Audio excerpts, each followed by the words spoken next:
Kata Allah Subhanahu wa taala kepada Nabi Muhammad sallallahu alaihi wasallam, wahai Muhammad, aku tidak mengutus seorang nabi dan seorang rasul, ya, melainkan dia telah memohon kepadaku, tanya besar kata ganti Allah, dengan suatu permohonan yang telah aku kabulkan permintaannya atau permohonannya itu. Nah, dalam hadis ini dijelaskan masalah ini, ya, yang kata Nabi sallallahu alaihi wasallam, tidak ada seorang nabi pun kecuali Allah kasih doa yang diijabah, pasti diijabah. Ya, jadi doa nabi-nabi umumnya diterima, tapi ada yang diterima, ada yang juga tidak diterima. Tapi ada satu doa kalau dia minta langsung dikasih. Itu contohnya kata sebagian ulama adalah permintaan Nabi Nuh alaihissalam pada saat minta dibinasakan kaumnya. Permintaan Nabi Lut pada saat dibinasakan kaumnya, Allah langsung kabulkan. Nabi Shu'aib, Nabi Saleh, ya, Nabi Hud, ini semua. Musa alaihissalam pada saat minta Fir'aun ditenggelamkan, maka itu semuanya permintaan yang Allah langsung kabulkan. Maka Allah Subhanahu wa taala pada saat itu membangunkan Nabi Muhammad SAW untuk memberikan penawaran itu. Semuanya sudah aku kasih dan mereka sudah mohon semuanya. Sekarang kesempatan buat kau, hai Muhammad. Mohonlah kepadaku, kata Allah. Sekarang kau boleh minta. Apapun yang kau minta sekarang, aku akan kasih. Misal Nabi SAW mengatakan, ya Allah berikan hidayah semua manusia. Itu Allah kasih pada saat itu. Dikabulkan, gitu kan? Maka Allah berfirman, memintalah wahai Muhammad, maka permintaanmu akan dikabulkan. Lalu aku mengatakan, kata Nabi SAW, permohonanku ialah syafaatku untuk umatku pada hari kiamat. Jadi kecerdasan Nabi SAW luar biasa, kata ulama, dalam permintaan ini. Beliau sudah tahu, ya, karena di potongan pertama hadis atau hadis sebelumnya tadi kalau masih ingat, ya, hadis yang kita sempat review, ya, kalau memang umat beliau sudah diperlihatkan paling banyak pada hari kiamat, gitu kan. Maka Nabi SAW tidak minta secara khusus umat jadi perbanyak, karena memang dasarnya Allah terus menyebarkan agama ini. Maka ada hadis Nabi SAW, tidak akan terjadi kiamat kecuali semua rumah di muka bumi akan dimasuki Islam, baik dengan kemuliaan atau dengan terhina. Di zaman Nabi Isa AS nanti turun di akhir zaman, itu Nabi Isa akan berhukum dengan hukum Al-Quran dan semua harus muslim. Masuk Islam dengan mulia, dia terima Islam, atau dia kalau tidak dihinakan, dibunuh. Itu di zaman Nabi Isa AS, tidak berlaku sekarang tentunya. Kalau sekarang konsep kita la ikraha fid din, nggak ada paksaan dalam Islam, gitu ya. Maka Nabi Alaihissalam tahu umatnya akan banyak. Maka yang beliau minta bukan di dunia. Ya Allah, khusus doa itu yang kau izinkan aku dikabulkan, simpan di akhirat nanti. Untuk apa? Berikan syafaat, pertolongan. Syafaat maksudnya adalah pertolongan agar selamat dari api neraka masuk ke surga. Nah, ini permintaan yang sangat cerdas, gitu kan?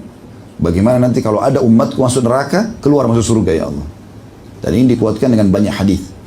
Di antaranya hadis lain, hadis sahih riwayat Bukhari Muslim juga, kata Nabi SAW, nanti akulah orang yang pertama mengetuk pintu surga, lalu dibukakan untukku. Pada saat malaikat berkata, siapa engkau? Aku mengatakan Muhammad. Kata malaikat penjaga pintu itu, aku tidak diperintahkan membuka pertama kali kecuali untukmu. Maka aku pun masuk dan aku bertemu dengan zat yang maha perkasa, Al-Jabbar, Allah, di hadapanku. Lalu aku sujud, tersungkur sujud.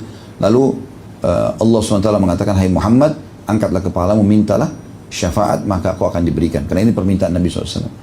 Maka Nabi SAW mengatakan, ya Allah, umatku. Kata Allah SWT, pergilah ke neraka, keluarkan dari umatmu dari api neraka yang memiliki keimanan seperti dinar, ya, seperti koin dinar, gitu kan. Walaupun kecil begitu imannya bisa, gitu. Maka Nabi SAW pun pergi mengeluarkan dari umatnya sesuai dengan itu.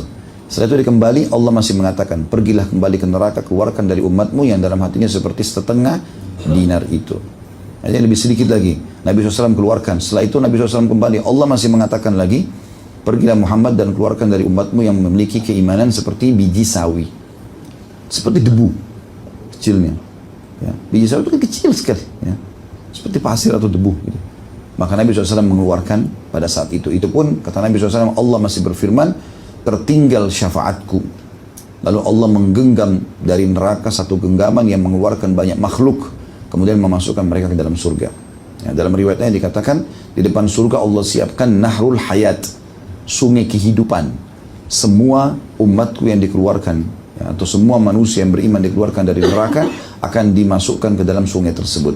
Lalu kemudian mereka akan tumbuh seperti tumbuhnya sayur-sayuran, gitu.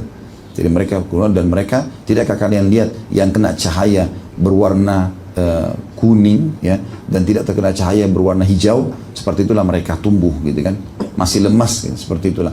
Kata Nabi SAW dalam riwayat lain, seperti tumbuhan atau tanaman kecil yang tumbuh di saluran air, gitu kan. Maka mereka akan tumbuh tentunya, dan mereka akan dimasukkan ke dalam surga dan diberikan istilah dengan utaqa'ur rahman, orang-orang yang telah diselamatkan dengan izin Sang Maha Pengasih. Ini syafaat Nabi SAW. Sebagian ulama mengatakan syafaat Nabi SAW dibagi dua. Ya. Ada syafaat Nabi SAW untuk manusia diadili. Dan ini pun dibagi dua lagi syafaat yang pertama ini. Ada syafaat umum, ada syafaat khusus. Pertolongan umum, pertolongan khusus gitu. Jadi itu disebutkan dalam hadis yang panjang lebar tentang orang nanti kepanasan di mahsyar. Orang sudah nggak tahu harus buat apa. Mereka berharap mereka ke surga atau ke neraka. Karena luar biasa panasnya pada saat itu. Ya. Dalam sebuah riwayat dikatakan matahari jaraknya hanya 1 mil saja. Dan 1 mil ini kata perawi hadis, saya tidak tahu 1 mil itu apakah jarak 1 mil jarak perjalanan 1,5 kilometer itu, atau mil. Diistilahkan juga bagi orang Arab kalau mau pakai celak, wanita mau pakai celak biasanya ada kayunya, itu dicelupin di serbuk celak itu lalu ditarik ke mata. Nah kalau sudah mau kesentuh ke mata, ini namanya mil. Bisa saja matahari sedekat itu, maka manusia akan tenggelam. Ada yang sampai mata kakinya, ada yang sampai betisnya, ada yang sampai perutnya, ada yang sampai dada, ada yang tenggelam dengan keringat sendiri. Dan itu Allahu a'lam berapa lama. Maka karena manusia sudah jenuh sekali dan pada saat tersiksa, mereka pun akhirnya mendatangi para nabi-nabi. Datanglah kepada Adam, engkaulah ayah kami yang pertama, manusia yang pertama diciptakan. Mohonlah kepada Allah ya, agar datang menghakimi kami. Kata Nabi Adam alaihissalam, sesungguhnya Allah telah murka hari ini belum pernah murka sebelumnya. Diriku sendiri, dan tidak ada yang mengeluarkan kalian dari surga kecuali perbuatan kesalahan ayah kalian. Pergilah kepada Idris juga menolak. Pergilah kepada Nuh kepada Syuaib, kepada Salih, kepada Hud, terus saja nabi-nabi, sampai akhirnya datanglah mereka kepada Nabi Muhammad SAW. Kata Nabi SAW, apakah kalian tahu bagaimana manusia nanti mengenalku pada hari kiamat? Artinya orang yang belum pernah lihat Nabi, oh jadi tahu, oh ini ternyata Muhammad itu Sallallahu Alaihi Wasallam. Karena mereka akan datang mengatakan, wahai Muhammad, engkaulah Nabi terakhir, engkau salah satu Nabi yang diutus kepada seluruh manusia dan jin. Gitu kan? Disebutlah kemuliaan Nabi SAW, maka waktu itu suara-suara mereka menggema di seluruh penjuru mahsyar. Maka mereka jadi tahu inilah Nabi Muhammad SAW. Dan waktu itu Nabi SAW mengatakan, ana lahu, saya pemiliknya, saya pemiliknya. Lalu Nabi SAW sujud di bawah singgasanan atau arsy Allah. Kemudian kata Nabi SAW, Allah membukakan puji-pujian yang belum pernah diajarkan untuk atau kepada orang selain aku. Ya. Jadi Allahu a'lam puji-pujian apa itu khusus untuk Nabi SAW. Kemudian beliau mengatakan, dan Allahu a'lam berapa lama aku sujud. Ya, berapa lama aku sujud, sampai terdengar Allah mengatakan, ya Muhammad irfa' ra'sak washfa' tushfa'. Hai Muhammad, angkat kepalamu, berikan syafaat, maka akan diterima syafaatmu. Maka pada saat itu Nabi SAW melakukan syafaat beliau yang pertama, yaitu dibagi dua lagi, ada yang umum, ada yang khusus. Yang umum adalah beliau memohon kepada Allah Subhanahu wa taala agar seluruh makhluk diadili pada saat itu. Karena awalnya Allah SWT tidak mau mengadili mereka. Dengan syafaat Nabi SAW, Allah datang menghakimi mereka, baik yang ke surga atau ke neraka. Termasuk hewan-hewan. Dalam sebuah riwayat kata Nabi SAW, pada saat itu Allah akan menghakimi 2 ekor domba, ya, yang Allah akan menghakimi domba yang bertanduk yang telah menanduk temannya. Kenapa dia menanduknya? Semua akan dihakimi oleh Allah SWT. Jadi ini syafaat umum, ya, yang datang untuk seluruh makhluk. Dan di poin pertama, syafaat pertama ini, yang keduanya, syafaat yang kedua adalah syafaat khusus. Ini khusus untuk orang-orang beriman. Khusus untuk orang-orang beriman. Di mana mereka akan diselamatkan oleh Allah Subhanahu wa taala, atau dimudahkan atau dimaafkan kesalahan-kesalahan mereka di timbangan amal. Syafaat yang kedua adalah syafaat Nabi SAW mengeluarkan umatnya dari api neraka. Mengeluarkan umatnya dari api neraka. Ada juga yang mengatakan syafaat itu cuma 2. Syafaat umum untuk Allah SWT menghakimi hamba-hambanya termasuk orang-orang kafir dan hewan-hewan. Dan syafaat khusus untuk orang-orang beriman yang akan dikeluarkan dari api neraka. Seperti itulah kurang lebih gambarannya.